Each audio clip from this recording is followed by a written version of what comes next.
22-23 साल का जवान है, कानों में लीड लगी हुई थी, तो चूंकि भेजा पूरा फट चुका था, रोड पर पड़ा था, मैंने भेजा उठाया और उसके बाद थैली में किया और उसके सर के पास रखा। मर चुका था मगर मोबाइल पे गाना चल रहा था, उसके कानों में जो लीड थी वो बाहर निकल गई थी, गाना चल रहा था। जब उसका गाना मैंने देखा, लोगों ने देखा तो गाना बज रहा था। मेरे नबी फरमाते हैं जो जिस हाल में मरेगा उस हाल में उठाया जाएगा।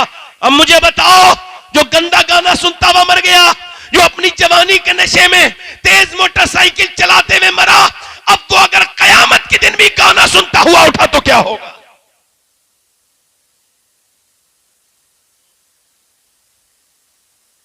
इंसान ने ये समझ लिया कि यूं ही पैदा कर दिया गया। ना ना मेरे दोस्त, ना ना। उमर कहते थे, या अल्लाह काश उमर की मां उमर के हक में बांझ होती, काश उमर उमर ना होता, एक दिन का होता। ये आखिरत का हिसाब किताब, ये कब्र और हश्र के मामलात कितने सख्त हैं, चूंकि तुम्हें आपको और मुझे पता नहीं, इस वजह से डरते नहीं। मेरे दोस्त, मेरे भाई, इस तरफ देखो, मेरी अम्मी आयशा फरमाती हैं, जरा गौर करो, आज ऐसे ही वक्त गुजरता चला जा रहा है। कोई चौराहे पे वक्त गुजार गया, कोई मेरी बहन बेटी अम्मियां बुराइयां करने में वक्त गुजार दिया, कुछ गीबत करने के लिए वक्त है औरतों के पास, मर्दों के पास, चौराहे पे बैठ के बातें करने का वक्त है, मगर अल्लाह का जिक्र करने का वक्त नहीं। मेरे नबी फरमाते हैं, जन्नत में जब जन्नती चले जाएंगे और जब उनको जन्नत दे दी जाएगी तो जन्नतियों को कोई अफसोस नहीं होगा। ये मुझे बताओ, जन्नत अल्लाह जिसे दे देगा उसे कोई अफसोस होगा? नहीं नहीं, मगर जन्नतियों को भी एक अफसोस होगा। नबी से अर्ज की, या रसूलल्लाह, वो क्या? का वो ये अफसोस करेंगे, जिस मालिक ने हमें जन्नत दी है, काश दुनिया में जो वक्त हमने खराब किया उसी मालिक को याद कर लिया होता, उसी रब को याद कर लिया होता जिसने जन्नत से हमें नवाजा है, जिसने जन्नत से हमें नवाजा है। मगर आज मेरा दोस्त गाफिल है। सूरज निकलता है तो कहता है, इंसान आज मैं निकल गया हूं, जो तुझको करना हो वो कर ले, मैं आज आया हूं, आज के बाद नहीं आऊंगा। जब दिन डूबता है तो कहता है, मैं गया, अब हिसाब के दिन आऊंगा, आज के बाद नहीं आऊंगा। सुबह हुई, शाम हुई, मौत के करीब चलते चले जा रहे हैं, लम्हा व लम्हा कब्र के करीब होते चले जा रहे हैं। ऐ मेरे दोस्त तौबा कर ले, ऐ मेरे भाई तौबा कर ले। आजा मेरे भाई, ये समझ ले अल्लाह ने तुझको क्यों पैदा किया, ये समझ ले। मैं आपको बताऊं, अपने पड़ोसी मुल्क में एक लड़का गाना गाता था, गाना गाते गाते मशहूर हो गया। 16 साल की उम्र में गाना गाते गाते बड़ा आदमी बन गया। उसने मर्सिडीज गाड़ी जीती, फिर दूसरी मर्तबा जीती, तीसरी मर्तबा जीती। उसने पैसे कमाए, दुनिया में घूमने लगा, वर्ल्ड टूर किया। उसके रियाल में, धर्म में, यूरो में, और उसने पाउंड में, डॉलर में रुपया कमाया। इतनी दौलत कमाई, एक शहर में एक घर, दूसरे शहर में दूसरा घर बनाया, 2 घर बन गए उसके। और 2 घर बनने के बाद अपनी मर्जी की लड़की से शादी की, नौकर चाकर पीछे, फोन, गाड़ियां, दौलत, शोहरत। 23 साल की उम्र में गाना गा रहा था, विदेश में गाना गाते गाते गिर गया। हसीन लड़का था, होश में आया, अस्पताल में था, चेकअप हुआ तो पता लगा दोनों गुर्दे खराब हो गए। दोनों गुर्दे, अल्लाह ना करे किसी के गुर्दे खराब हो। जब गुर्दे, अभी मुझे एक जवान लड़का मिला था, उसकी उम्र भी ज्यादा नहीं थी, उसने बताया कि मेरे गुर्दे खराब हैं। अभी आपके यहां मैं आया था और पता चला उसके बाप ने उसको गुर्दा दिया, तब उसकी जान बची।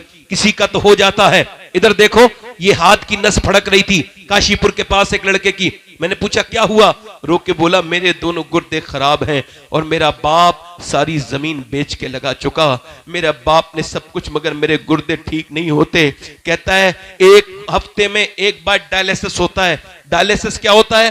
पूरा खून निकाला जाता है, यानी जिसके गुर्दे खराब हैं उसका डायलिसिस 25,000 रुपए, 30,000 रुपए महीना कहां से आदमी देगा?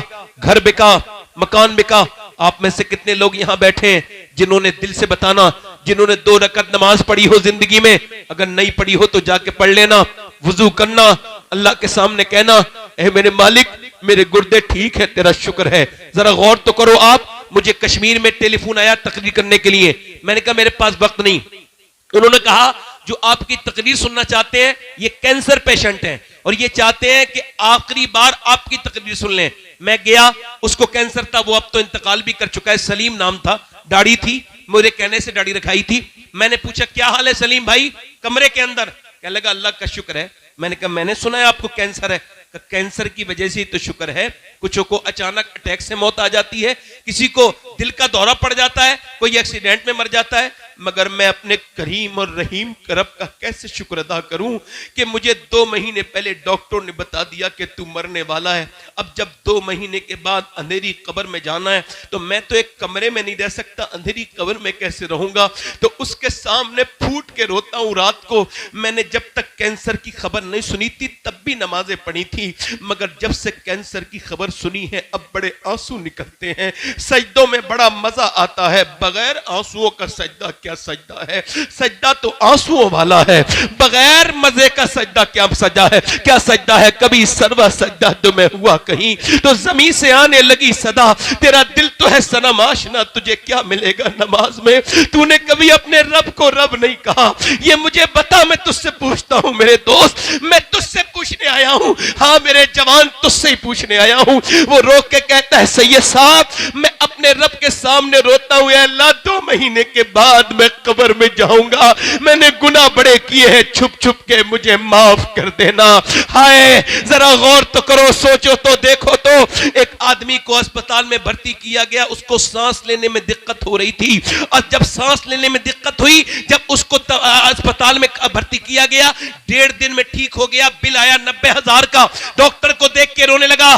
डॉक्टर ने कहा बड़े मियां पैसे ज्यादा लग रहे हैं, कम कर दूं? कहा नहीं पैसे की बात नहीं है, अल्लाह ने इतना नवाजा है कि दोनों तेरे पूरे अस्पताल खरीद सकता हूं, खड़े खड़े यहां से उठूंगा भी नहीं, पूरा अस्पताल खरीद दूंगा। कहा फिर रोते क्यों हो? कहा इस वजह से रो रहा हूं, सांस लेने में दिक्कत हुई, 1.5 महीने तेरी 1.5 दिन तेरी सांस से मैंने, तेरी हवा से मैंने सांस लिया, तेरी मैंने ऑक्सीजन से सांस लिया, तेरी मशीन से। तूने 90,000 का बिल बैठा दिया, मगर कभी मैंने सोचा ही नहीं, 80 साल का बूढ़ा हूं, अल्लाह की हवाओं में सांस ले रहा हूं। मैंने कभी सोचा ही नहीं सांस लेना कितनी बड़ी अल्लाह की नेमत है।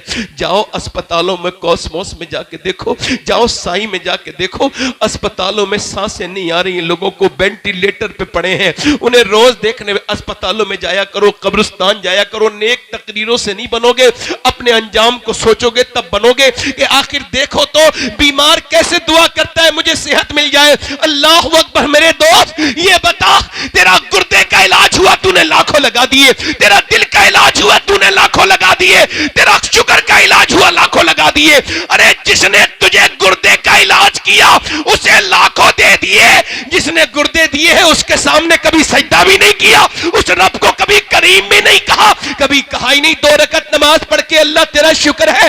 याद रखो मेरे दोस्तों, मेरी बात याद रखना। इस नाक को सुने, इधर देखो मेरी तरफ गौर करो, ये मेरा पॉइंट नोट करो आप लोग। ये नाक है, नाक, नाक के अंदर एक बारीक सा बाल है, ये इसके अंदर रग है, रग बाल से बारीक, उसको दूरबीन से देखता है डॉक्टर तब नजर आती है, वो MRI के बाद पता चलती है कि ये बंद है या खुली भी है। और इसका काम क्या है? खुशबू और बदबू। अगर ये खराब हो जाए तो न खाने को सूंघ सकोगे, न फूल को सूंघ सकोगे, न कोई खुशबू आएगी, न कोई बदबू। तो सुनो, पूरी दुनिया का मेडिकल साइंस मिलकर भी एक ऐसी रग नहीं बना सकता जो अल्लाह ने हर बंदे की नाक में बनाई है। नारे तकबीर, नारे रिसालत, बस लगे आला हजरत औलादे गौसे आजम सैयद शबात हुसैन साहिब क़िबला। सुनो, साइंस से हमारा कोई झगड़ा नहीं है। साइंस ये कहता है कि सूरज चांद 1.25 लाख मील दूर है। साइंस कहता है, साइंस भी कहता है, साइंस किताबें तहकीक है। इधर देखो, कुरान किताबें तखलीक है। इस जमीन आसमान मेरे रब ने बनाई है।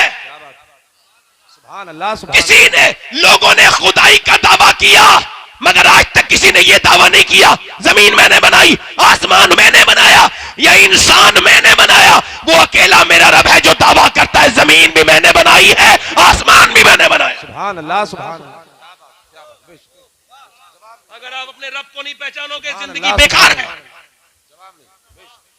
तक समझोगे नहीं रब कौन है, कौन है जमीन और आसमान का मालिक, कौन है बोलो। मैं क्या आपसे क्या अर्ज कर रहा था, वो नौजवान जो गाने गाता था, अब उसकी तबीयत खराब हुई, डायलिसिस हुआ, एक मकान बिका, दूसरा बिका, गाड़ियां बिक गई, रिश्तेदार छोड़ गए। गरीबों की रिश्तेदारी कम हो जाती है, अमीरों की बढ़ जाती है। बोलो गलत बात है या सही है? सुनो, जनाजे तो गरीबों के बड़े सुनसान निकलते हैं, अमीरों को छींक आ जाए भीड़ लग जाती है। मेरे नबी फरमाते हैं, मेरा एक उम्मती बीमार हो जाए और कोई अल्लाह की रजा के लिए उसे देखने जाए, फरमाते मेरे आका जब तक वापस नहीं आता मेरा उम्मती 70,000 फरिश्ते उसके लिए दुआए मगफिरत करते रहते हैं। जरा जोर से बोलो, हम जैसे गुनहगार लोग और बीमारी पे किसी को देखने जाएं तो 70,000 फरिश्ते दुआए मगफिरत करें। ये कितनी बड़ी बात थी, मगर गरीबों को कोई देखने नहीं जाता। ओ मेरे दोस्तों, कोई गरीब अमीर नहीं, मेरी तरफ देखो, मैं आपसे पूछता हूं, उसने लोगों को टेलीफोन किया मगर पैसे किसी ने नहीं दिए उसे। कल तक तो लोग उसके साथ तस्वीर लेना चाहते थे। क्या शोहरत पे तकब्बुर है? क्या जमीन पे तकब्बुर है? अल्लाह ने नवाजा है तो गुरूर मत करना, किसी पे अपना धौंस मत जमाना, बल्कि अल्लाह ने नवाजा है तो मस्जिद में जाना और सजदा करके नाक रगड़ना अल्लाह के सामने और कहना मालिक मैं इस लायक नहीं था। अपने पुराने वक्त को याद करना। किसको वक्त को याद रखना? पुराने वक्त को याद रखना और कहना मालिक मैं इस लायक नहीं था, तूने मुझे नवाज दिया, मेरी हस्ती ये नहीं थी। अगर ऐसे कहोगे तो अल्लाह बहुत नेमतें बढ़ाएगा। वो तकब्बुर करने वालों को पसंद नहीं करता। और सुनो, उसकी मौत करीब आने लगी। वो नौजवान जो कल तक बड़े गाने गाता था, मौत करीब आई। बीवी ने देखा रो रहा है, चेहरा काला हो गया। कहा क्यों रोते हो? कहा मैं अपनी बीवी को जीते जी बेवा देख रहा हूं और अपने बच्चों को यतीम देख रहा हूं। मैं सोच रहा हूं कि आज सबने मेरा साथ छोड़ दिया। मैंने जिन्हें गाने सुनाए उन्होंने मेरे फोन उठाने बंद कर दिए। मैं सोच रहा हूं अल्लाह ने आवाज दी तो गाने गाए, और जब मेरा बुरा वक्त आया लोगों ने छोड़ दिया। अगर गानों के बजाय मैंने नबी की नाते पढ़ी होती तो मेरा ये हाल नहीं होता, मेरा ये हाल नहीं होता। मगर मियां, आंख तब खुलती है जब बंद होने वाली होती है। इससे क्या फायदा? आज तुम आज ले उनकी पना, आज मदद मांग उनसे। मेरे दोस्त, इम्तिहान का मतलब क्या है? तू सुबह फजर का वक्त है, तू सो रहा है नौजवान, नींद ने बड़े अच्छे से अपने तौर पर कब्जा जमाया हुए है और बिल्कुल सर्दी भी बड़ी सख्त है। तू लिहाफ के अंदर से अपना एक हिस्सा भी निकालना नहीं चाहता, बल्कि तू दबा रहा है। किधर से हवा आती है उधर से भी अपना कपड़ा दबा रहा है। मगर अचानक अजान की आवाज हुई। क्या आवाज आई? अजान की आवाज। अब सुनो नौजवान, सुनो मेरे दोस्त, अजान की आवाज आई, लिहाफ में गरमाई है, तू उठा, नमाज पढ़ने जा रहा हूं। नफ्स ने कहा आराम कर, सो जा, सर्दी बड़ी है, पढ़ लेना। ईमान ने कहा नहीं, नमाज अगर एक बार कजा हो गई तो कितनी बार उसकी कजा पढ़ लो मगर अदा नहीं हो सकती। मैं आपको बताऊं, मैं अपनी बात कर रहा हूं, मुझे दुनिया में सबसे बेहतरीन काम यही लगता है कि नमाज को उसके वक्त में पढ़ लिया जाए। और मैंने नमाज की जितनी बरकतें देखी, अभी देखो चल रहा है ना, कितना चला ये वो दुनिया भर की चीजें, फला पकड़ लेंगे, नमाज नहीं पढ़ने देंगे। इस हाल में भी अल्लाह गवाह है कि मैंने हर जगह नमाज पढ़ी, एयरपोर्ट से लेके मुझे आज तक किसी ने टच तक नहीं किया। चूंकि मैं ये जानता हूं, मैं जिसके सामने झुक रहा हूं ना, वो दिलों का भी मालिक है, इंसानों का भी मालिक है। आपने कभी सोचा ही नहीं ऐसा।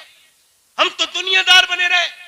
फजर का वक्त है, अल्लाह फरमाता है हदीस कुदसी है, मैंने इंसान को पैदा किया तो उसके साथ अपने दुश्मन नफ्स को भी पैदा किया। यानी मेरा नफ्स मेरा भी दुश्मन, अल्लाह का भी दुश्मन। नफ्स अल्लाह का दुश्मन। नफ्स कह रहा है आराम कर ले, ईमान कह रहा है उठ जा। नफ्स कह रहा है सो जा, सर्दी बड़ी है। ईमान ने लिहाफ फेंक दिया, और फेंकने के बाद ईमान ने लिहाफ फेंकने के बाद ईमान आगे बढ़ा। उसने फिर ईमान ने ठंडे पानी में अपने हाथ डाल दिए, अब ठिठरते हुए वुजू करके मस्जिद में गया कांपता हुआ, और अपनी नाक लगड़ दी। जैसे ही नाक सजदे में लगी है, फरिश्तों ने आवाज दे दी, आज ये बंदा अपने नफ्स पर कामयाब हो गया, इसने अपनी जिंदगी का ये वक्त कामयाब किया। अब उसके बाद आया, तवज्जो करो, उसके बाद वो निकला, तवज्जो करो, और उसके बाद नाश्ता करके निकल रहा था। एक लड़की निकल के जा रही थी, बड़ी खूबसूरत, बड़ी हसीन। एक नजर पड़ी, एक नजर माफ है, मगर वो लड़की बाहियात थी, बेहुदा थी, बेगैरत थी, बेशरम थी, बहुत ज्यादा शैतान की एजेंट थी। उसका जिस्म, अब वो कह रहा है इसका नफ्स देख ले, लड़की हसीन है, कपड़े बड़े खराब पहन रही है, देख ले। इसने ईमान ने कहा नहीं देखूंगा। नफ्स कह रहा है, नफ्स कुत्ता है ना, भौंक रहा है, देख ले, देख ले। ईमान कह रहा है नहीं देखूंगा। मेरे नबी ने फरमाया आंखों का भी जिना होता है, सिर्फ आंखों का भी जिना होता है। नबी फरमाते हैं आंखों का जिना ये है आंखों से देखा जाए, यानी आंखें ये मेरी हैं। नहीं नहीं मेरे दोस्त, ये मेरा धोखा है। ये आंखें मेरे रब की हैं। ये आंखें कल कयामत के दिन मुझसे अल्लाह से शिकायत करेंगी, ऐ अल्लाह तूने दिया तो काबा देखने के लिए था, दिया तो माँ बाप का चेहरा, मगर इसने गंदी चीजें देखी। मुझे बताओ अगर ये आंसुओं से ना धुली, वो गंदी तस्वीरें, वो गंदे वीडियोस जो तुमने अपनी जिंदगी में देखे हैं, अगर वही लेके अल्लाह की बारगाह में गए और वो बोल दिया, आंखों ने बोला कि तू ऐ अल्लाह ये गंदी तस्वीरें देखता था, ये बाहियात चीजें देखता था, मेरे नौजवान उस वक्त क्या होगा? तूने अपनी जवानी को बर्बाद कर दिया। ना मेरे बेटे, ना मेरे छोटे भाई, अपनी जिंदगी को बर्बाद न कर। अल्लाह तेरे सामने हाथ जोड़ता हूं, अपनी जवानी का हिफाजत कर ले, अपनी जवानी की। मेरे दोस्त तेरी आंखों में कुछ नहीं बचा। 10-10 साल के बच्चे बर्बाद हो गए, 12-12 साल के बच्चे गंदी तस्वीरें देख रहे हैं, किसी को कोई फिक्र नहीं है। ओ खुदा के बंदो, अपनी नस्लों को बचा लो, बचा लो खुदा के वास्ते, अपने बच्चों को बचा लो। अल्लाह अकबर। उसने नहीं देखा, नफ्स के तरह लड़की निकल जाएगी, एक बार देख ले, और इसने कहा नहीं देखूंगा। जब वो निकल गई, इसने नीचे को आंखें की, तो आंसू गिरे और कहने लगा या इलाही रंग लाए जब मेरी बेबाकियां, उनकी नीची नीची नजरों की हया का साथ हो। ओ मुसलमान, अल्लाह ने तुझे मोबाइल चलाने के लिए पैदा नहीं किया था। तू इंस्टाग्राम पे स्टोरी देख रहा है, फेसबुक पे देख रहा है। जरा इस नौजवानों को मेरी बात बताना तो, बताओ तो मेरी बात इन नौजवानों को। ऐसे करके देखता रहा, देखता रहा, और देखते देखते तू जब गंदी तस्वीर देख रहा था, जब नीम बरहना लड़कियां अपने जिस्म का जब मुजाहरा कर रही थी और तू उसको देख रहा था, और जब तू उसको देखता था, देखते देखते अचानक तेरी सगी बहन की वीडियो आ गई। अब तू अपनी बहन की वीडियो देख के कांप गया, मेरी बहन यहां गंदी जगह ये वीडियो गंदा बनवा रही है, मुझे तो नहीं पता। कांपता हुआ अपनी अम्मी के पास गया, क्या मेरी बहन गंदी तस्वीर बनाती है? कहा नहीं नहीं वो तो नहीं बनाती। तूने कैमरा चेक किया तो पता लगा चुपके वो भी अपनी वीडियो बनाती थी। तू चुपके देखता था तो तेरी बहन भी चुपके लोगों को अपना जिस्म दिखा रही थी, अपने फॉलोवर बढ़ाने के लिए। ना मेरे दोस्त, ना मेरे भाई, वापस आ जा, ये गंदगी न कर। अल्लाह ने तुझे यूट्यूब इंस्टाग्राम के लिए नहीं, चौराहे पे बैठने के लिए नहीं, बल्कि तेरी जवानी तो इस वजह से है कि अल्लाह के प्यारे रसूल के गुलामों, तेरी जवानी तो इस वजह से है कि तू जवानी अपनी कामयाब करके जाए। तेरी जवानी औरतों के पीछे भागने के लिए नहीं है, तेरी जवानी भी दुनिया के कामों के लिए नहीं है, बल्कि बरेली से मेरे ताज शरिया की आवाज आ रही है। जिंदगी ये नहीं है सभी के लिए, जिंदगी है नबी की, नबी के लिए। ना समझ मरते हैं जिंदगी के लिए, जीना मरना है सब कुछ नबी के लिए। ये तो मियां पोते ने 100 साल बाद कहा, 100 साल पहले दादा ने इससे बड़ी बात कही थी। पोते ने कहा था जिंदगी है नबी की, नबी के लिए। दादा बोले जमीनो जमा तुम्हारे लिए, मकीनो मका तुम्हारे लिए, चुनीनो चुना तुम्हारे लिए, बने दो जहां तुम्हारे लिए, हम आए यहां तुम्हारे लिए, उठे भी वहां तुम्हारे। नारे तकबीर, नारे रिसालत, मसलके आला हजरत सैयद शबात मियां साहिब क़िबला, औलादे गौसे आजम, औलादे गौसे आजम, सरजमीन अदलपुर, इस्लाहे मुआशरा कॉन्फ्रेंस। नारे तकबीर, नारे रिसालत। जिंदगी क्यों दी गई है? जिंदगी क्यों दी गई है? जिंदगी है नबी की, है? जिंदगी है नबी की, जिंदगी है नबी की। मेरे नौजवान, मेरे भाई, आजा, वापस आजा। तेरी जवानी औरतों के पीछे भागने के लिए नहीं, नहीं। तेरी जवानी नहीं किसी लड़की पे नजर डालने के लिए नहीं, तेरी जवानी तो मेरे हुजूर के लिए है। इश्क उससे कर। इधर देखो, एक आदमी, तवज्जो करना, इधर देखो भाई, तवज्जो। दिल लग रहा है नहीं लग रहा है? जिन लोगों का दिल लग रहा हो दोनों हाथ उठा के बोलो सुभान अल्लाह। एक ताबई बुजुर्ग है, उनका नाम है हारून बिन उस्मान। क्या नाम है बोलो? इधर देखो, हारून। अरे ये शागिर्द किसके हैं? अनस इब्न मालिक। अनस इब्न मालिक का मज़ार बसरा के करीब। और अनस इब्न मालिक कौन? हुजूर की 10 साल नौकरी करने वाले। भाई नौजवान वापस आओगे? अच्छा ठीक है। आप अच्छा मुझे देखो, मैं क्यों देखता हूं लोगों को? मैं सबका भला चाहता हूं, और मुझे क्या पड़ी है बोलो? मैं जो देखता हूं लोगों को, सुने सब। ये बताओ सुनाना कौन चाहता है? जो कुछ समझाना चाहता है वही तो सुनाना चाहता है भाई। अब तवज्जो करो। अब वो कह रहे हैं साहब लड़कियां बिगड़ गई, लड़के बिगड़ गए। ना ना ना भाई, लड़की लड़के बाद में बिगड़ते हैं, पहले अम्मी अब्बा बिगड़े हैं भाई। आपने ये पहले कैसे कह दिया कि लड़की लड़का बिगड़ गए? पहले तो अब्बा अपने घर में बड़ी सी टीवी लाया। तजर्बा है आपको इस बात का? नहीं। मेडिकल साइंस ये कहता है कि बच्चा पेट के बाहर असर नहीं लेता, मां का पेट के अंदर से लेता है। ये मेडिकल साइंस अब कह रहा है। अभी 20-25 साल पहले या 50 साल पहले उन्होंने ये बात डिक्लेयर की है कि मां के सोने का असर भी बच्चे पे होता है, मां के खाने का असर भी होता है। तवज्जो करो, मां के खाने का असर सुनो, मां के खाने का असर, मां के पीने का असर, मां के सोने का असर, मां के रोने का असर। मां कमजोर बच्चा कमजोर, मां ताकतवर बच्चा ताकतवर। डॉक्टर कहते हैं टेंशन मत लेना, टेंशन लोगी तो बच्चे पे असर हो जाएगा। बल्कि ये जो अपनी बीवियों को मारते हैं इनके लिए बता रहा हूं, अभी रिसर्च हुआ है। ये जो बीड़ियां पीते हैं, बीड़ियां, इन्हें भी बता देना। ये जो सिगरेटें पीते हैं इन्हें भी बता देना।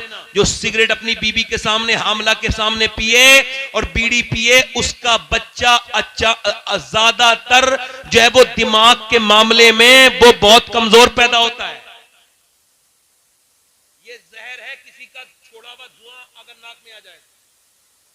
जैसे मर्जी आपकी है, मेडिकल साइंस है। एक साहब करे गुटखे खाने से कुछ नहीं होता। अब जब उनका कैंसर हुआ तो किसी ने पूछा क्या हुआ? बोले यार मेरा बड़ा देर में आग लगी। एक दो गुटखा खाने से थोड़ी हो जाएगा, हल्के हल्के होगा ना भाई। एक दो गुटखा खाने से, एक दो सिगरेट पीने से होगा? पूरे पूरे जबड़े कटे हुए लोगों के मुंह इतने से खुलते हैं, पूरी जिंदगी रोटी नहीं चबा सकते वो। अगर बच भी गए तो लिक्विड ही पिएंगे और अपनी जानों को हलाक कर रहे हैं मेरे दोस्त। अपने लिए नहीं तो अपनी बच्ची के लिए, अपनी बीवी के लिए, अपने बच्चों के लिए। आपको पता है, ये एक अस्पताल में मैं गया कैंसर मरीज को देखने, तो कैंसर के मरीज ऐसे करके ढके हुए। अब जब ऐसे करके ढके हुए थे, समझ रहे हो? अब उन्होंने ऐसे करके खोला डॉक्टर के पास जाने से पहले, तो डॉक्टर के वो आया कंपाउंडर, उसने कहा खोला, तो उसने स्प्रे मारा। स्प्रे से उसके कीड़े झड़ने लगे नीचे को। जो कीड़े थे छोटे छोटे नीचे को गिरे, उसने दिखाया नीचे कीड़े गिर रहे थे। और उसके बाद उसने उसके अंदर खुशबू मारी, स्प्रे मारा खुशबू का। अब डॉक्टर देखेगा, ये जो डॉक्टर है ना कैंसर देखने वाला, इसे तेरी जिस्म की बदबू पसंद नहीं। तूने जरा से शौक में ये क्या कर बैठा मेरे जवान? तेरे नबी ने तो ये कहा था कि तू वुजू करे तो 3 बार कुल्ली करना। इस्लाम ने तो ये कहा था कि जब तू सोए तो मिसवाक करके सोना, और जब उठे तो पहला काम मिसवाक करके।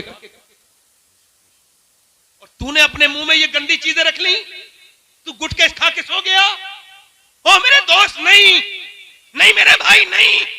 मैं क्या कह रहा था, मां बाप का असर पैदा होने के बाद नहीं। हॉवर्ड ने रिसर्च किया कि बच्चे पागल कौन हो जाते हैं, पागल होते हैं पैदा होते ही, वो बेकार होते हैं। उन्होंने कहा ये वो बच्चे हैं जब अपनी मां के पेट में थे, इनके बाप ने इनको मारा, जब मारा तो पेट के बच्चे पे असर हुआ, वो पागल पैदा हुआ। इसका मतलब ये है कि जब और डॉक्टर के पास जाती है औरत, और डॉक्टर कहता है तुम अगर चाहती हो बच्चा ताकतवर पैदा हो तो ऐसा करना कि तुम ऐसा करना, ज्यादा आयरन की चीजें खाना। जैसे बादाम खाओगी आयरन है, जैसे आप खाओगी सेब खाओगी आयरन है उसके अंदर। अगर आप ये चाहती हो कि आपका बच्चा ज्यादा विटामिन सी लेके पैदा हो तो उसके लिए आप लीमू को चूसना, लीमू पीना और संतरा खाना। आप ये चाहती हो बच्चे के अंदर विटामिन डी बढ़े तो ज्यादा अमरूद खाना, और धूप में बैठने से विटामिन डी बढ़ती है। और मेरी बहनें सुने कि जब अल्लाह का बनाया हुआ सेब, संतरा, अनार, अमरूद अगर मां खाए तो बच्चे पे असर हो जाए, तो क्या अल्लाह का कुरान मां पढ़ेगी तो बच्चे पे असर नहीं होगा? क्या बात है, नारे तकबीर, बोलो तो सही। नारे रिसालत। बहुत खूब, बहुत खूब। जवाब बोलो होगा।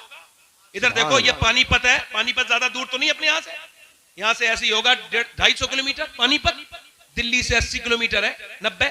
वहां एक बच्चा पैदा हुआ, 1 दिन रोया, 2 दिन रोया, 3 दिन रोया, 4 दिन रोया। 1 हकीम, 2 हकीम, 3 हकीम, 4 हकीम, 5 हकीम, हकीमों ने देखा ठीक नहीं हुआ। 1 महीने के बाद फखरुद्दीन बहाउद्दीन जकरिया मुल्तानी के दामाद गुजर के गए। उन्होंने जब आवाज सुनी, कहने लगे ये बच्चा रो नहीं रहा है, तो फिर अल्लाह को याद कर रहा है, वली है अल्लाह का वली पैदा हुआ ये बच्चा। लोगों ने कहा कैसे? कहा जाके घर दिखाता हूं। पहुंचे, कोई है? बाप निकल के आया, जी ये आपका बच्चा रो रहा है? कहा मेरा ही बच्चा है। कहा ये वली है? कहा दिमाग ठीक है? ना सोया है ना सोने दिया है, वली कह रहे हो? डॉक्टरों के पास लेके पागल हो गया। कहा मेरी गोद में लाके दो, उसे परेशान ना करो। गोद में लाके दिया, एक कान में कुछ पढ़ के दम किया, सुनना अल्लाह तुम्हें औलादे दे तो ख्याल रखना बीबी क्या कर रही है। जब उसके पेट में बच्चा है तो कानों में एक कुछ पढ़ के सुना, दूसरे में कुछ पढ़ के फूका, दम किया, बच्चा खामोश। कहने लगे साहब क्या पढ़ दिया, दवाइयों से ठीक नहीं हुआ, आपने कानों में क्या पढ़ के दम कर दिया? अल्लाह बाद में बताऊंगा, पहले ये बताओ क्या इसकी मां कुरान की हाफिजा है? कहा इसकी मां का नाम जमाल फातिमा है, उमर फारूक आजम की नस्ल से है। वो 24 घंटे में एक कुरान खत्म कर देती है, यानी 24 घंटा पूरा नहीं होता, इसकी मां का कुरान पूरा हो जाता है। वो बुजुर्ग बोले तो सुनो, जब ये अपनी मां के पेट में था ना, तो उसने उठते बैठते चलते फिरते रोटी बना के ऐसा कुरान पढ़ा कि पेट के अंदर बच्चे की कुरान सुनने की आदत हो गई।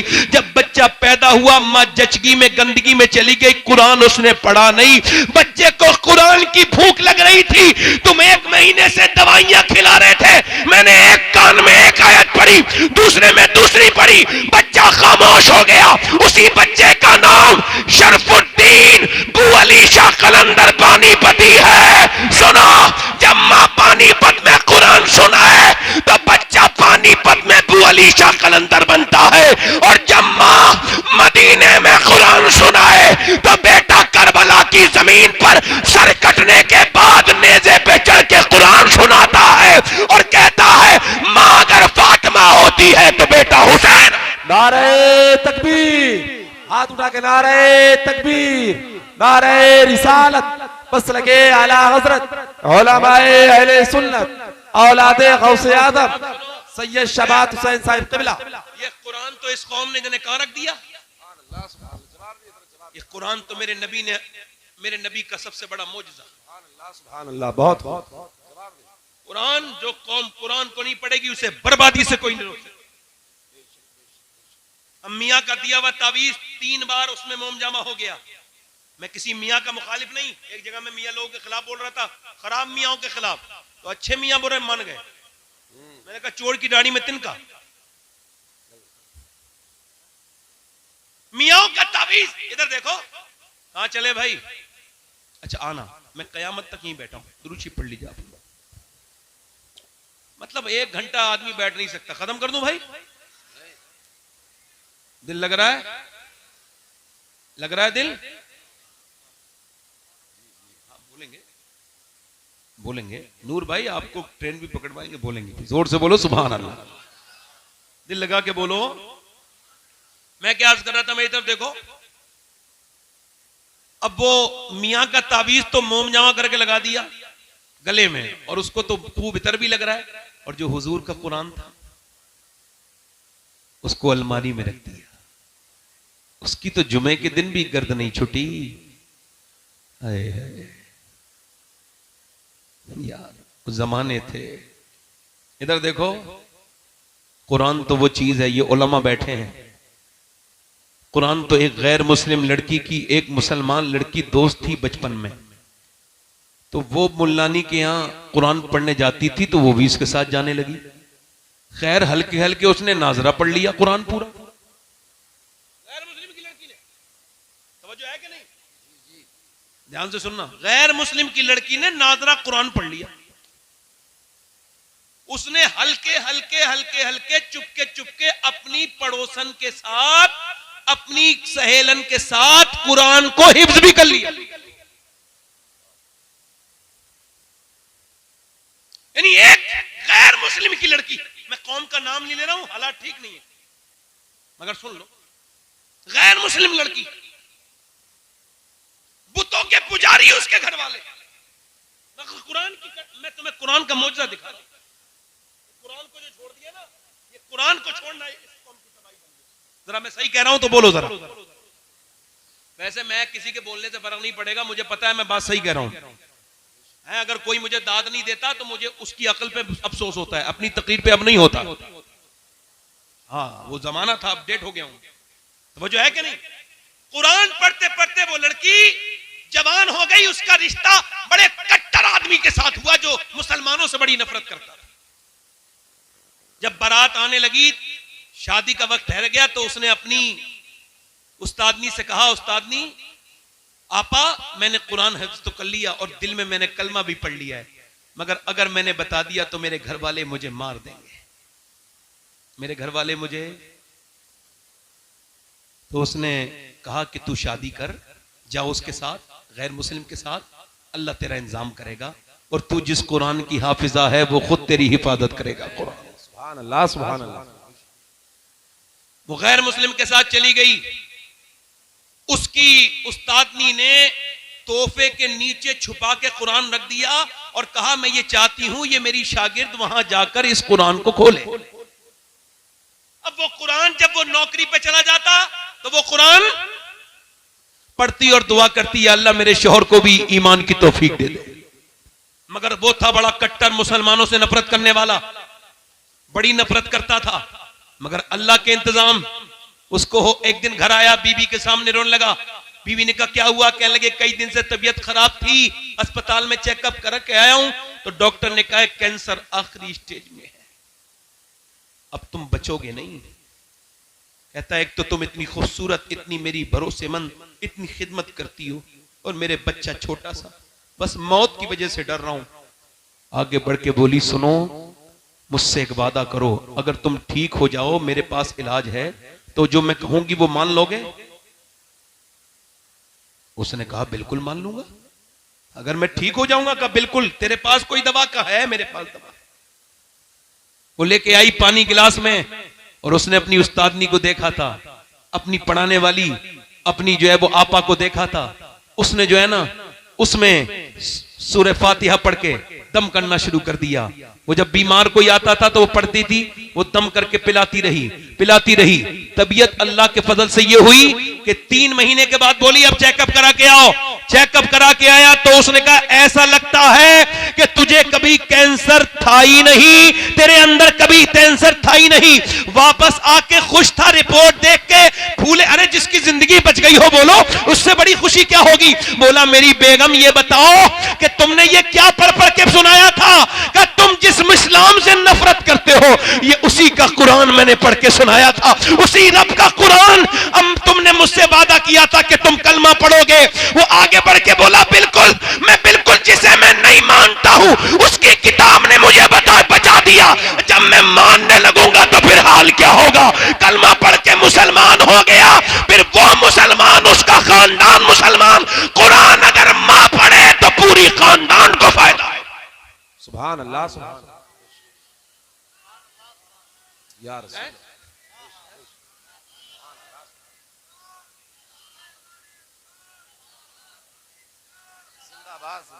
जवाब नहीं।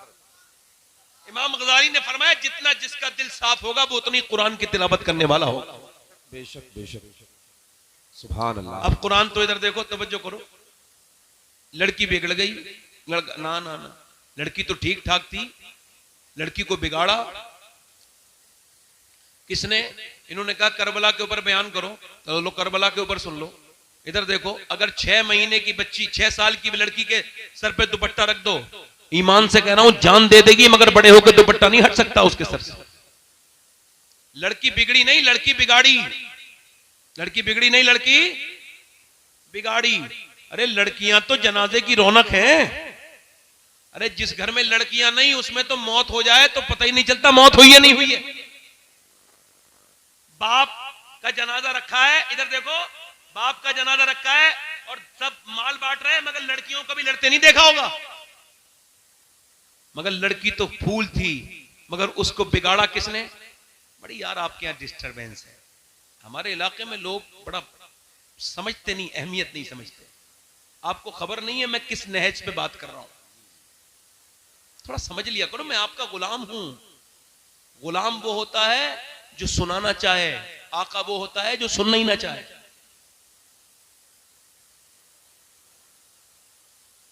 खादिम हूं, आपका खिदमत करने आया हूं। खादिम वो होता है जो पानी गिलास में लेके खड़ा हो, और आका वो होता है जो पीना ही ना चाहे। मैं सुनाना चाह रहा हूं, उधर लोग इधर उधर बात कर रहे हैं। सुन लो भाई, हो सकता है मेरा आखिरी तकरीर हो सकता है मैं कल की तकरीर ना कर पाऊं, कोई हादसा हो जाए, मर जाऊं, तो ऐसा भी हो सकता है। आप में से भी कोई आदमी ऐसा बैठा हो जो आज ही आज है, कल को अल्लाह ना करे वो दुनिया से चला जाए, तो कम से कम कुछ दिल में बात तो लेके जाए ना यार। सुनो बात, लड़कियां घर की जीनत है, रौनक है। हुआ क्या, वो घर में टीवी आया और वहीं से शुरू हो गई वो बुराई। अब 10 साल की हुई है लड़की, गंदी तस्वीर देख रही है अब्बा के साथ, अम्मी के साथ। घर में फिल्म चल रही है, अब्बा भी वहीं बैठा है बेगैरत, माँ भी वहीं बैठी, पूरा का पूरा खानदान बर्बाद है। ये वो माँ बड़ी दिल की कमजोर है, हीरो हीरोइन जब नहीं मिल रहे ना तो अम्मी रो देती है बेचारी, दिल की बड़ी कमजोर है। और जैसे हीरो हीरोइन मिले, अम्मी खुश हो गई और अब्बा भी खुश हो गई। यही ड्रामा 10 साल देखा, उसके जज्बात बर्बाद कर दिए इन जालिमों ने। और जब उसने देखा मैं जवान हो गई, ये शादी नहीं कर रहे, वो भागी। अरे भागो तो अब्बा खुश हो जाते हैं, अम्मी भी। जब वो भागी तो अम्मी बोली, हाय मेरी नाक कट गई, मैं मुंह दिखाने के लायक नहीं रही। अरे अभी तो दुनिया में दिखाने के लायक नहीं, तू आखिरत में भी मुंह दिखाने के लायक नहीं। बेहुदा, तू जितने टीवी के सामने रोई है ना, अगर इतना अपना अल्लाह के सामने रोई होती तो तेरी बेटी भागती नहीं, बल्कि तेरी सर फख्र से बुलंद कर देती, तेरा नाम ऊंचा कर देती। सुभान अल्लाह। गैर मुस्लिम खुश हो रहे हैं, इधर देखो, ये भी मेरी बात जरा नोट कर लें आप लोग। गैर मुस्लिम खुश हो रहे हैं, हमने मुसलमान लड़कियां कन्वर्ट कर ली, उनका इस्लाम छीन लिया, मुसलमान को हिंदू बना दिया। और तुम्हारी औकात ही नहीं है किसी सच्ची मुसलमान औरत का ईमान छीन लो। तुम तो किसी कॉलेज में पढ़ने वाली वाहियात किस्म की बेहुदा किसी बेगैरत माँ की लड़की को तुमने छीना होगा, वरना जिसे इस्लाम मिल जाए वो जान तो दे सकती है मगर ईमान नहीं दे सकती। मुझे भी बड़ा अफसोस होता है कि गैर मुस्लिमों घर चली गई, मैं रोता तक हूं इस बात पर, मगर फिर भी ये बात कह रहा हूं, जिसे सही मानों में इस्लाम मिल जाए वो जान दे सकती है मगर ईमान, जान दे सकती है मगर ईमान। ये जितनी भागने वाली हैं, एक लड़की गैर मुस्लिम के साथ गई थी, मैंने उससे पूछा था, ये बता सैयदा फातिमा को जानती है? बोली ये कौन है? हंसना नहीं। मैंने पूछा सैयदा खतीजा को जानती है? बोली मुझे नहीं पता कौन है, बस वो तो तुम्हारा स्कूल जानती थी। इस्लाम जो जान जाए, मैं कह रहा हूं दूर मत जाओ, प्रैक्टिकल देख लो। इस्लाम जो कबूल कर ले वो जान देता है, ईमान नहीं। तुम फिलिस्तीन को देख लो, फलस्तीन में 7,000 बच्चे, कितने 10 साल से कम उम्र के बच्चे शहीद हुए। कितने 7,000। माएं जब उठा रही हैं लाश अपने बेटे की ना, तो किसी का हाथ आ रहा है, किसी का पांव आ रहा है। आप भी बच्चे वाले हो, मैं भी बेटा वाली हूं, बेटे मेरे भी बच्चे हैं। तुम्हारे 5 साल के 2 साल के बच्चे को ऐसे उठाओ तो किसी का हाथ आ रहा है, किसी का सर उड़ गया। एक एक ब्रेड पे एक ब्रेड पर 3-3 लोग दावेदार हैं, एक ब्रेड पर। हजारों लोग शहीद हो गए, किसी को तकलीफ नहीं है। कोई इदारा फलस्तीनियों के बारे में कुछ नहीं कहेगा क्योंकि वो मुसलमान है, नबी का कलमा पढ़ते हैं। किसी को तकलीफ किसी को नहीं होगी मगर गुम्बदे खजरा के मकी को होगी। मेरे नबी फरमाते हैं, मेरे उम्मती जब तेरे पाँव में कांटा लगता है तो मुझे तकलीफ होती है। फरमाया था मेरे हुजूर ने, मदीने के हालात बिगड़े सहाबा तो मुल्क के शाम चले जाना। अर्ज की हुजूर जब शाम के हालात बिगड़े तो फिर मेरी उम्मत के लिए दुआ कर देना, मेरी उम्मत में बड़ा सख्त वक्त होगा। कैसा सख्त वक्त है उम्मत के ऊपर। 57 मुल्क तमाशा देख रहे हैं मुसलमानों की। उनके मोहल्ले के मोहल्ले पूरे खत्म कर दिए गए, उनके पास पीने को पानी नहीं। मगर उन औरतों का जब मैंने बयान सुना है अपनी बहनों का, बेटियों का, ये जो अपनी आदि आस्तीन के कपड़े पहनती हैं, मेरी मुसलमान उन तक मेरी ये बात पहुंचाना तुम्हें खुदा का वास्ता है। उन तक बताओ जो अपने बेडरूम में बैठी हुई अपने आप को बंबई की हीरोइन की तरह बनाना चाहती है, उसको बताना जिसने सर से दुपट्टा फेंक दिया, जिसने नबी से मोहब्बत का रिश्ता तोड़ दिया, जिसने नबी से अपना नाता तोड़ लिया, उस बहन को, मेरी बेटी को बताना, उस 10 साल की बच्ची को बताना जिसने इंस्टाग्राम पे बाल खोल के स्टोरी बनाना शुरू कर दी है, उस 15 साल की, 20 साल की लड़कियों से मेरी बात ये उन तक पहुंचाना, मेरी बेटियों तक उन तक पहुंचाना जिन्होंने इंस्टाग्राम पे अपने जिस्मों को फेसबुक पर दिखाना शुरू कर दिया कि फलस्तीन की लड़कियां ये कह रही हैं, फलस्तीन की लड़कियां ये कह रही हैं कि हम रात को सोते हैं तो बुर्का ओढ़ के सोते हैं, फलस्तीन की औरतें कह रही हैं हम रात को सोते हैं तो बुर्का का, सोने वक्त को कोई बुर्का नहीं ओढ़ता, क्यों ओढ़ती हो? का इस वजह से ओढ़ते हैं कि जब बम गिरता है तो घर हमारे मलबे में तब्दील हो जाते हैं। हम ये चाहती हैं कि जब हमारे ऊपर बम गिरे और हम जब मलबे में दबे और जब हमारी लाशें निकलें तो बेपर्दा नहीं होनी चाहिए, पर्दे में होनी चाहिए, बेपर्दा नहीं होनी चाहिए, पर्दे में। है फिलिस्तीनियों तुझे सलाम हो, ऐ फिलिस्तीन की गाजा पट्टी की मेरी बहनों, तुमने तो हमें जीने का सलीका सिखाया मगर हम सीख न सके, हम सीख न सके, तुमने तो बहुत सिखाया मगर हम सीख न कह सके। हाय ये दुनिया लग गई, क्या समझते हो ये दिल लिए फिर रहे हो? ये कैसा दिल लिए फिर रहे हो जिस दिल में बिल्कुल दर्द ही नहीं है? ये कौन सा दिल है? ये तो जानवर से भी सख्त दिल है जिसमें किसी का दर्द नहीं। मुसलमान वो है, मेरे नबी ने फरमाया मेरी उम्मत एक जिस्म की तरह है, अगर एक जगह जिस्म में तकलीफ हो तो पूरा जिस्म मुतासिर हो जाता है। अगर किसी भी दुनिया का मुसलमान परेशान हो तो अगर तेरे दिल में परेशानी नहीं हुई तो तू फिर सही मानों में मुसलमान नहीं, तू फिर वो मोमिन नहीं जिस पर अल्लाह का इनाम उतरने वाला है। ओ मेरे दोस्त, मैं तुझसे ही पूछता हूं मेरे भाई, चल वो फिलिस्तीन की लड़कियां अपनी जगह, क्या तू अपनी बहनों को पहना सकता है दुपट्टा? क्या तू अपनी बेटी को पहना सकता है दुपट्टा? मैं तुझे बताता हूं, करबला की बात सुनना चाहते हो? सुनो, 6 साल की है ज़ैनब। कितने साल की बोलो? 6 साल की ज़ैनब। मैं खत्म कर रहा हूं, थोड़ी देर और सुन लीजिए। कुरान पढ़ रही है। हजरत अली कहते हैं मेरी शादी हुई। किसकी शादी हुई बोलो? हजरत अली। किसकी शादी हुई? अली की। हमारे यहाँ शादियां होती हैं, जैसी होती हैं सबको पता है, बात नहीं करनी चाहिए, मगर इतना याद रखना अपनी बहन बेटी को बेपर्दा ले जाने वालों, तुम कोई नेक शरीफ नहीं हो, दयूस हो। नबी ने फरमाया जो अपने घर की औरतों को बेपर्दा रखे वो दयूस है, जन्नत की बू भी नहीं सूंघेगा।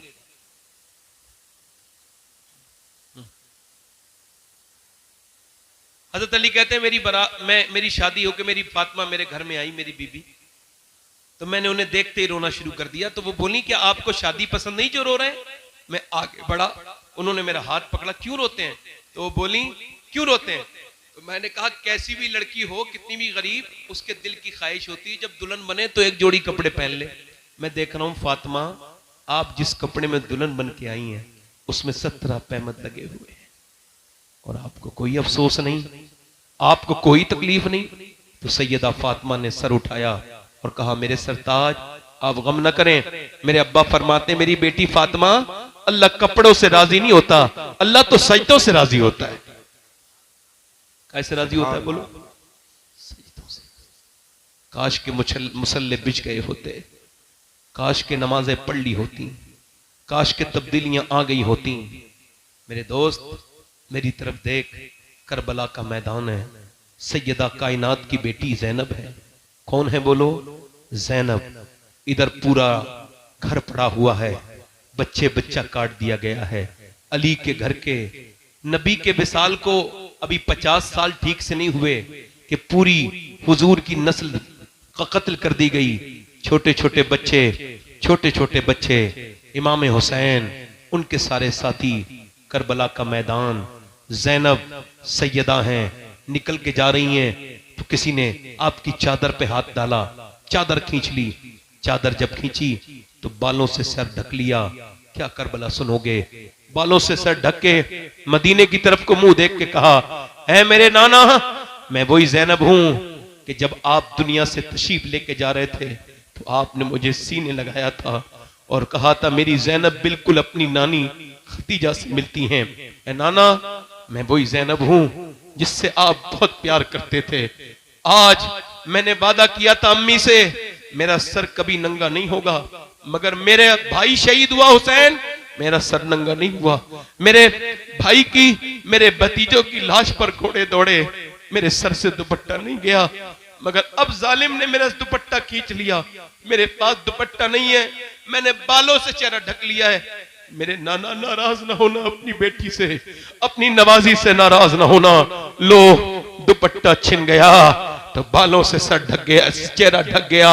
ओ मेरी बहन, मेरी बेटी, ये तेरी दुनिया। ओ मेरे दोस्त, जरा अपनी बेटियों की खबर ले, अपनी बहनों की खबर ले। जरा देख तो उधर जनाजे पड़े थे करबला की बीबियों के, शोहरों के, और वो सजदों में अल्लाह के सामने। इमाम ज़ैनुल आबिदीन फरमाते मेरी फूफी ने करबला से लेके दमिश्क, दमिश्क से लेके मदीने तक का सफर किया, मगर मेरी फूफी ने कभी, मेरी फूफी की नमाज तहज्जुद भी कज़ा नहीं हुई। मेरी फूफी जब वो ऊंट नहीं रोकते थे तो ऊंट के ऊपर ही नमाज अदा कर लेती थी। बस मसला वही आता है, तरजीह अव्वल अल्लाह को बनाना होगा, उसी को बनाना होगा। मैंने दोस्तों, कब तक तौबा नहीं करोगे? बोलो कौन सा दिन आएगा जो तौबा करोगे? बोलो कौन सा दिन आएगा? मैंने अपने बाप को अपने सामने दफन होते देख लिया, मैंने अपने ताया को अपने सामने दफन होते देख लिया। मेरा बेटा कब्र में चला गया। मैं पूछता हूं, तुमने अपने रिश्तेदारों को दफना दिया, और भी कोई निशानी चाहिए मौत के ऊपर? नहीं नहीं, मेरे नबी फरमाते हैं, मेरे आका फरमाते हैं कि जब रूह निकाली जाती है मैयत की, मरने वाले की, तो वो उसके गले की ताकत छीन ली जाती है, वरना वो इतनी जोर से चीखे कि उसके चीखने से लोग अपने बच्चे छोड़ दें, अपना घर बार छोड़ दें, अपनी दुनिया छोड़ दें। उसकी चीख ऐसे निकले, अल्लाहु अकबर, कैसा पुरदर्द है मौत। मौत कितनी सख्त है मौत। कभी आपने सोचा मौत कितनी सख्त है? मेरी बेटियों, मेरी बहनों, तुमको तो बड़ा अंदाजा होगा, जब उंगली जलती है तो कितना दर्द होता है। क्यों? क्योंकि जब आग पहुंचती है तो रूह भाग जाती है, रूह जहां से हटती है वहां दर्द होता है। जरा गौर करो, जब रूह निकलती होगी तो कितनी तकलीफ होती होगी, पूरे जिस्म से रूह निकलती होगी तो कितनी तकलीफ होती होगी। हजरत सैयदना ईसा अलैहिस्सलाम अपनी मां मरियम की कब्र पे जाते हैं और कहते हैं मेरी मां मरियम, मैं अब मुर्दे जला लेता हूं, तू कहे तो तुझे जिंदा करूं। अंदर से आवाज आई, ना मेरे बेटे ईसा, मेरी रूह निकली थी, इतनी तकलीफ हुई थी, उसका एहसास अभी तक हो रहा है, उसका एहसास अभी तक हो रहा है।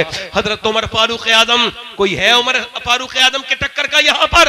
तो फिर क्यों नहीं डरते? उमर कौन? मेरे नबी ने फरमाया मेरे बाद कोई नबी होता तो मेरा उमर होता।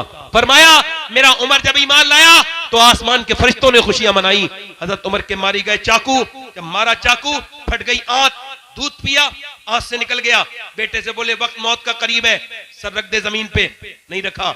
ओए अब्दुल्ला, सर जमीन पे रख दे, नहीं रखा। अब्दुल्ला सर जमीन पे रख दे, ओ बेटे रख दे। सर जमीन पे जब रखा तो अपनी नाक आपने मिट्टी में रगड़ी और कहा ऐ अल्लाह, लोग कहते उमर ये है, उमर वो है, मगर उमर तो तेरी बारगाह का मुजरिम है, अगर उमर तो तेरी बारगाह का मोहताज है। मौत का वक्त है, अगर तूने आज उमर को न बख्शा तो उमर बर्बाद हो जाएगा, उमर बर्बाद हो जाएगा, उमर बर्बाद हो जाएगा। हाय उमर, कौन उमर? हजरत अली आए, बोले या उमर तुम क्यों रोते हो यार?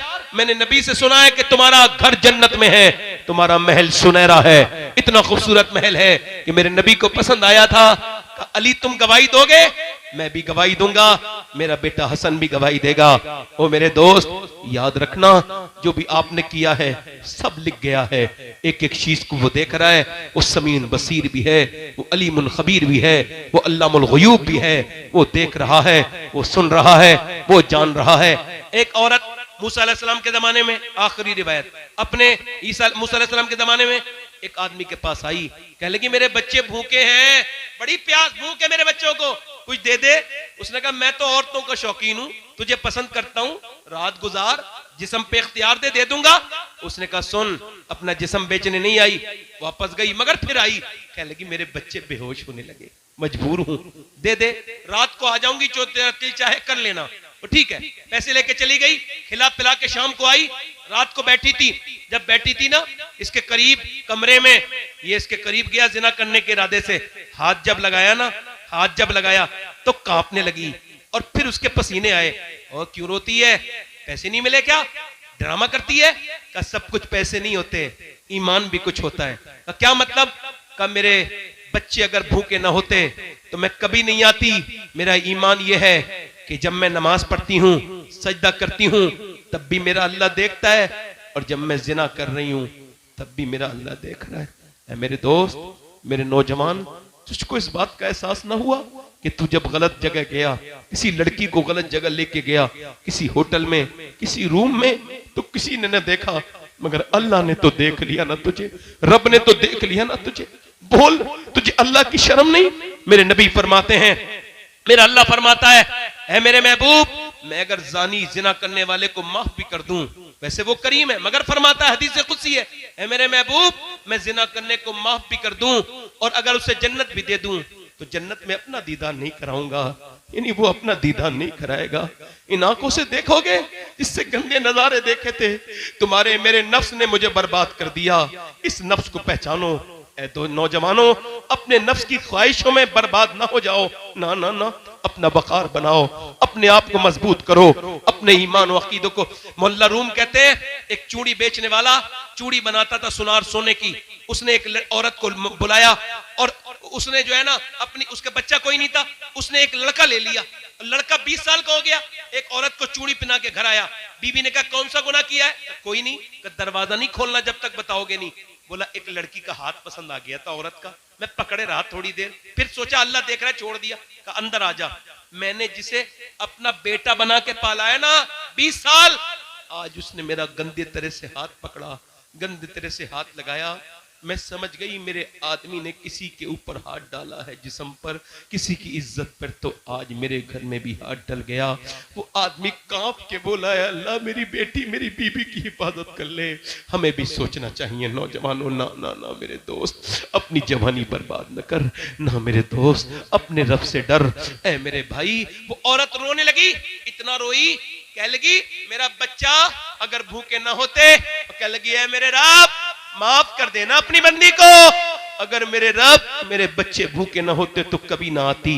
रोई, रोके, वो उसका दिल धुल गया। बोला तुझे मैं अपनी बहन बनाता हूं, पैसे दिए, वो तो चली गई, वो चली गई, वो तो चली गई, मगर वो जो था ना, वो बोला मालिक एक दिन आई थी, हाथ तक नहीं लगाया। मैं कितना गुनहगार हूं, मैंने कितनी इज्जतों पे डाके डाला है, मैंने कितनी इज्जतें लूटी हैं। सजदे में गिर गया और इतना रोया, सो गया। सुबह को दरवाजे पे दस्तक हुई, दरवाजा खोला, का कौन? आप बताओ आप कौन? का मेरा नाम तो ये है। का मैं अल्लाह का नबी मूसा हूं, अल्लाह ने तुझे सलाम भेजा है। लगा मूसा चेक कर लो, मैं इस इलाके का सबसे वाहियात गुंडा इंसान हूं, मैंने बहुत इज्जतें लूटी। रोया भी है तू? कहा कितना? रात रोया हूं, पूरी कहानी सुना के बोला, मेरी पूरी आंखें भीग गई थी। का कितनी? पूरा चेहरा।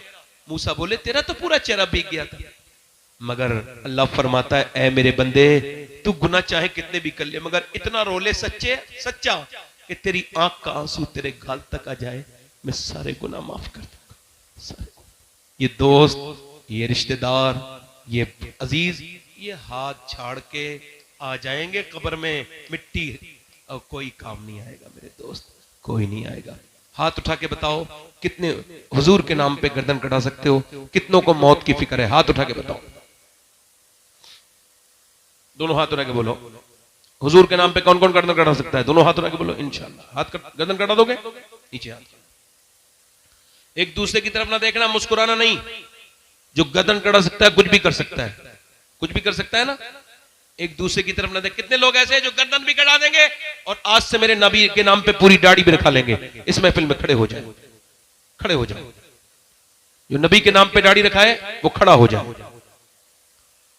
एक दूसरे की तरफ ना देखें, मुस्कुराए ना। जो पूरी दाढ़ी रखा है अपने नबी के नाम पर वो खड़ा हो जाए।